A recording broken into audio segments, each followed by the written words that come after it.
ನಮಸ್ಕಾರ. ನನ್ನ ಹೆಸರು ಪ್ರೊಫೆಸರ್ ಡಾಕ್ಟರ್ ಸೋಮಶೇಖರ್. ನಾನು ಆಸ್ಟರ್ ಕ್ಯಾನ್ಸರ್ ಸಂಸ್ಥೆಯ ಗ್ಲೋಬಲ್ ಆಂಕಾಲಜಿ ತಜ್ಞ. ಇವತ್ತು ಅನ್ಫಾರ್ಚುನೇಟ್ ಇನ್ಸಿಡೆಂಟ್ ನೀವು ಕೇಳಿದ್ರಿ. ಮುಂದಿನ ವಾರ world cancer day, world health organisation.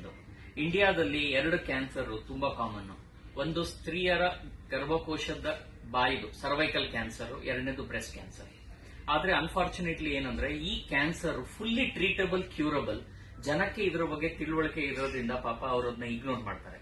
ಏನ್ ಮಾಡಬೇಕು?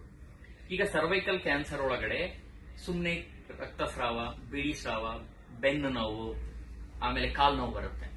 ವರ್ಷಕ್ಕೆ ಒಂದು ಸಲಿ ಯಾವುದೇ ಲೇಡಿ ನಿಮ್ಮ ನಿಯರೆಸ್ಟ್ ಹಾಸ್ಪಿಟಲ್ಗೆ ಹೋಗಿ ಒಂದು ಪ್ಯಾಪ್ ಸ್ಮಿಯರ್ ಅಂತ ಟೆಸ್ಟಿಂಗ್ 3 ವರ್ಷಕ್ಕೆ ಒಂದು ಸಲಿ HPV ವೈರಸ್ ಟೆಸ್ಟಿಂಗ್ ಮಾಡಿದ್ರೆ 3 ವರ್ಷ ಮುಂಚೆ ಆದ್ಮೇಲೆ ಕ್ಯಾನ್ಸರ್ ಬರುತ್ತೋ ಇಲ್ಲೋ ಅಂತ ಇವತ್ತೇ ಗೊತ್ತಾಗುತ್ತೆ.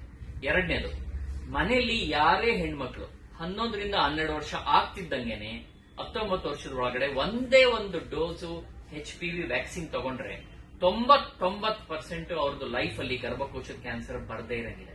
ಸೊ ಈಗ ನಾವೇನ್ ಮಾಡ್ತೀವಿ, ನಮ್ಮ ಫ್ಯಾಮಿಲಿಯಲ್ಲಿ ಅವ್ರ ಬರ್ಡೇ ಗೆದ್ದಾಗ ಯಾವ್ದೋ ಗಿಫ್ಟ್, ಪ್ರೆಸೆಂಟ್, ಊಟ, ತಿಂಡಿ ಕೊಡ್ತೀವಿ. ಅದೇನು ಮಾಡಬೇಡಿ. ಅವ್ರದ್ದು ಬರ್ಡೇ ದಿನ ನೆನೆಸ್ಕೊಳ್ಳಿ. ನಮ್ಮ ಮನೆಯಲ್ಲಿ ನಮ್ಮ ತಾಯಿ, ವೈಫು ಅಥವಾ ಅಕ್ಕ, ತಂಗಿ ಇದರ, ಅವ್ರಿಗೆ ವರ್ಷಕ್ಕೆ ಒಂದ್ಸಲಿ ಪ್ಯಾಪ್ ಸ್ಮಿಯರ್ ಹತ್ರ ಹಾಸ್ಪಿಟಲ್, HPV ಟೆಸ್ಟಿಂಗ್, ಅವ್ರಿಗೆ HPV ವ್ಯಾಕ್ಸಿನ್. ಇಷ್ಟು ಮಾಡಿದ್ರೆ ಅವರು ಲೈಫ್ ಅಲ್ಲಿ 99% ಕ್ಯಾನ್ಸರ್ ಬರಲ್ಲ. ಒಂದೇ ಪ್ರಾಬ್ಲಮ್ ಏನು ಅಂದ್ರೆ ಸರ್ವೈಕಲ್ ಕ್ಯಾನ್ಸರ್ ಅಲ್ಲಿ ಫಸ್ಟ್ ಸ್ಟೇಜ್ ಅಲ್ಲಿ ಇದರಲ್ಲಿ ಏನು ಲಕ್ಷಣ ಇರೋದಿಲ್ಲ.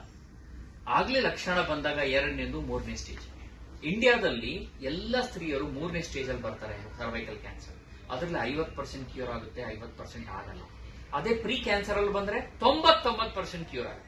ಒಂದೇ ಒಂದು ವ್ಯಾಕ್ಸಿನ್ ತಗೊಂಡ್ರೆ, ಈಗ ಇಂಡಿಯಾದಲ್ಲೇ ವ್ಯಾಕ್ಸಿನ್ ಇದೆ, ಹಲವಾರು ₹100 ಅಷ್ಟೇ. ಅದು ತಗೊಂಡ್ರೆ 99% ಕ್ಯಾನ್ಸರ್ ಬರೋದು ಪ್ರಿವೆಂಟ್ ಆಗುತ್ತೆ.